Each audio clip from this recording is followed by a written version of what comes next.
Graça e paz. Nós hoje faremos a leitura do capítulo 20 do Evangelho de Lucas. Então vamos para a nossa leitura de hoje. Certo dia, quando Jesus ensinava o povo e anunciava as boas novas no templo, os principais sacerdotes, os mestres da lei e os líderes do povo se aproximaram dele e perguntaram: com que autoridade você faz essas coisas? Quem lhe deu esse direito? Primeiro, deixe-me fazer uma pergunta, respondeu ele. A autoridade de João para batizar vinha do céu ou era apenas humana? Eles discutiram a questão entre si. Se dissermos que vinha do céu, ele perguntará por que não cremos em João. Mas se dissermos que era apenas humana, seremos apedrejados pela multidão, pois todos estão convencidos de que João era profeta. Por fim, responderam a Jesus que não sabiam. Jesus replicou: então eu também não direi com que autoridade faço essas coisas. Em seguida, Jesus se voltou para o povo e contou a seguinte parábola. Um homem plantou um vinhedo e o arrendou a alguns lavradores. Depois, partiu para um lugar distante, onde passou um longo tempo. Na época da colheita da uva, enviou um de seus servos para receber sua parte da produção. Os lavradores atacaram o servo, o espancaram e o mandaram de volta de mãos vazias. Então o dono da propriedade enviou outro servo, mas eles também o insultaram, o espancaram e o mandaram de volta de mãos vazias. Enviou ainda um terceiro, e eles o feriram e o expulsaram do vinhedo. Que farei? Disse o dono do vinhedo. Já sei, enviarei meu filho amado, certamente eles o respeitarão.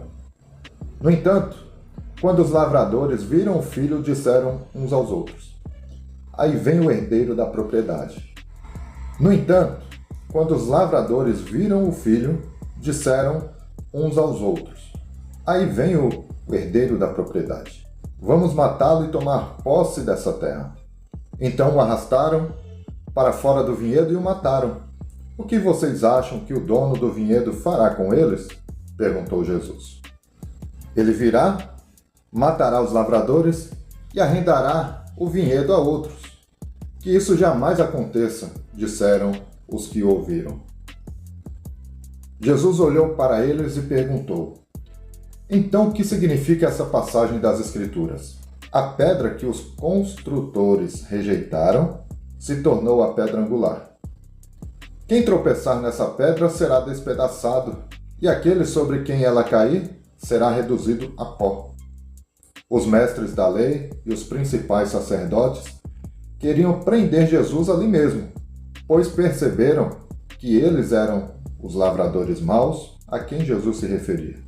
No entanto, tinham medo da reação do povo. Esperando uma oportunidade, os líderes enviaram espiões que fingiam ser pessoas sinceras. Tentaram fazer Jesus dizer algo que pudesse ser relatado ao governador romano, de modo que ele fosse preso.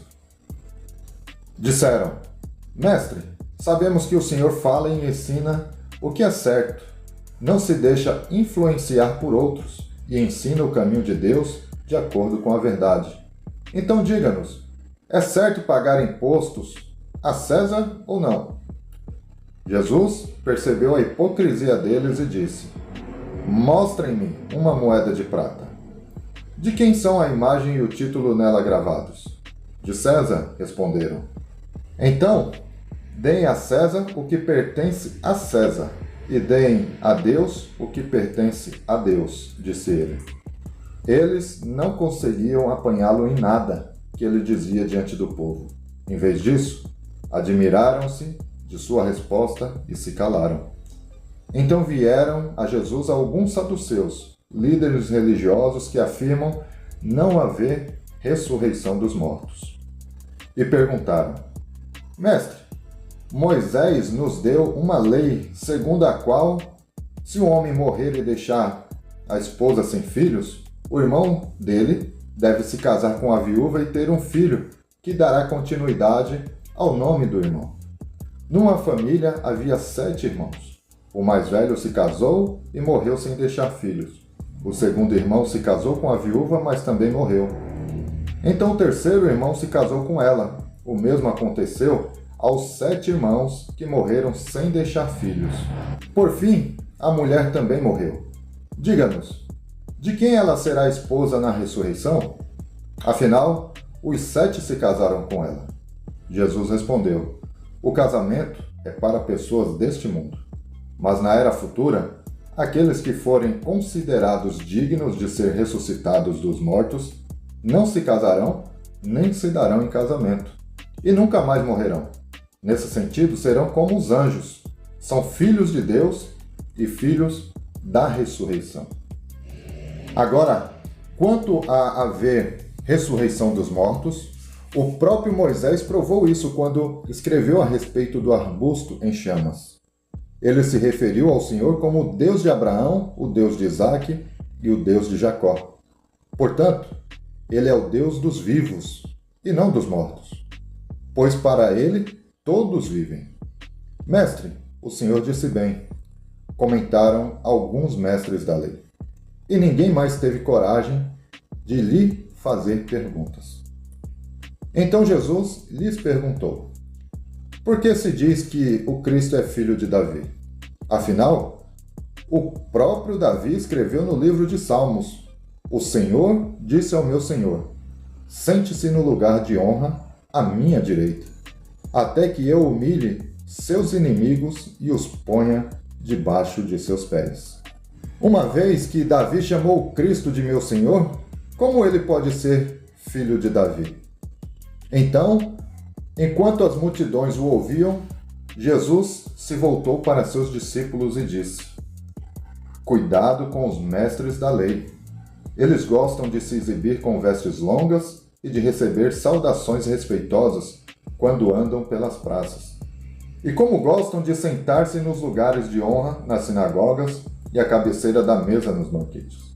No entanto, tomam posse dos bens das viúvas, de maneira desonesta, e depois, para dar a impressão de piedade, fazem longas orações em público. Por causa disso, serão duramente castigados. Deus te abençoe.